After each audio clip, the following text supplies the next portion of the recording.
Hi everybody, in this video we're going to talk about the quantum dots as an alternative to the conventional fluorophores.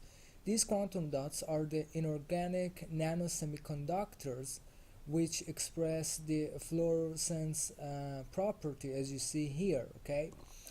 They are mainly composed of the core and an additional shell. The core is made of the cadmium selenium and the shell is made of the zinc sulfide, okay? And how do the quantum dots show the fluorescence property? It's exactly the same as what happened for the fluorophore compounds. Let's have a look at the details. In the heart of the fluorescence phenomenon related to the quantum dots, there are the excitons. Okay, the excitons are composed of positively charged hole and an electron. Okay, so when the wave comes here and excites the electron to jump up into the higher level, sort of a positive hole and the electron are formed, and due to the electrostatic forces, the hole and the electron jump together like a single particle. And if you see here, this is just like the Jablonski diagram, okay? When the electron wants to come down into this position, okay, they release the energy in the form of, the wave with lower energy and longer wavelength. Let's have a look at some of the advantages of the quantum dots. If you remember, as we mentioned before, for the organic dyes and the biological fluorophores, one of the main problems is the short lifetime of those molecules, okay? And since the quantum dots are inorganic nanomaterials, they have much longer lifetimes.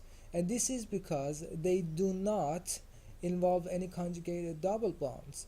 And this property enables them to be used for the long-term imaging experiments. Okay. Another advantage related to the quantum dots is the ability to use the external and additional semiconductor shell on the surface of the semiconductor nanomaterials to improve the optical properties of them.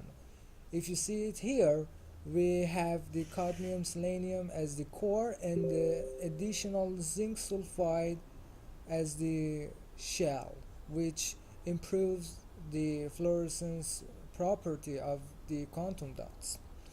Okay, if you remember here, when we were talking about the conventional fluorophores, the rhodomine B, the FITC, and the ones that we mentioned before, there are different fluorophores commercially available which have the specific emission light related to them, okay? By changing the fluorophore, we can change the emission light that we get.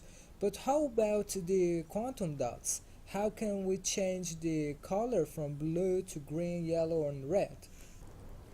As you see here, in the matter of quantum dots, the energy which is released by the nanomaterials is related to the size of these particles.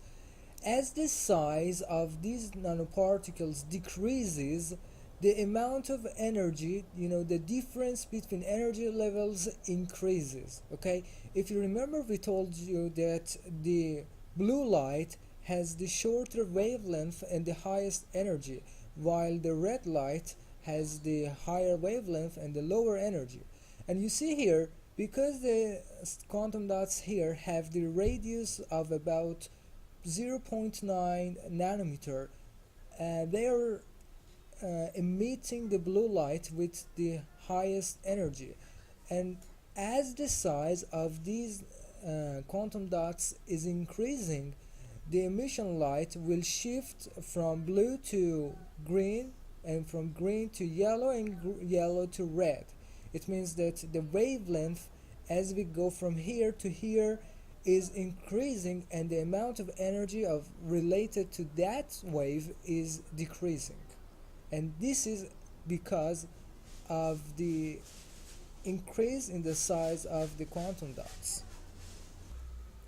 Here in this slide, I want to first introduce you with the fact that the quantum dots can be accommodated by the targeting ligands, okay, and they can actively target the specific markers which are expressed on the surface of some cells. And after they attach on the surface of that cell, we can appreciate the fluorescence phenomenon expressed by these quantum dots. But the more important thing about this slide is related to this picture, okay? But before we get into the details of that, let me introduce you to the quenching phenomenon that is related to the fluorescence molecules. And what is that? Well, here you see the diagram related to the quenching of the fluorophore compounds. You see, as we mentioned before, but by increasing the concentration of the fluorophore compounds, okay, no matter whether it is the previous ones such as rhodamine B or the quantum dots, as the concentration is increasing, the intensity of the fluorescence phenomenon is also increasing as well, okay? But this increase to the concentration and the fluorescence can happen until here, okay? What happens when we increase the concentration more?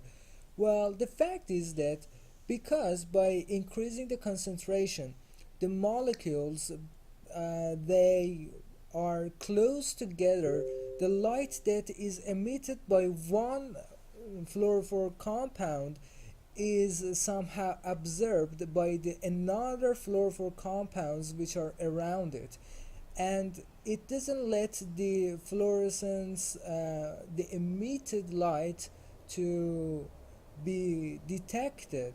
And as you see, by increasing the concentration, due to the large population of the molecules, they all absorb the light of each other, and the intensity of the fluorescence is decreasing.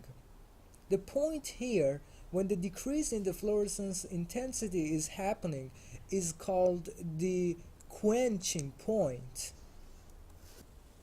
Now that we got familiar with the quenching phenomenon related to the fluorescence compounds, let's explain the details about this figure, okay? As you see here, the two molecules, the two fluorochromes, are close together, okay?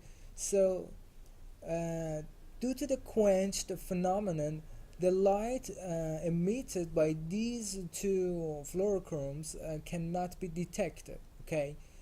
But if they internalize a cell, or if an enzyme action takes place, these two peptidic bonds, because these bonds can be cleaved by the enzymes in the cells, these two bonds will be cleaved, and then the fluorophores will be in longer distance with respect to each other, and now the quenching phenomenon is not happening, and you see here they are illuminated. So by the help of this property, we can somehow appreciate the action of some of the enzymes, or the internalization of the cells, and etc.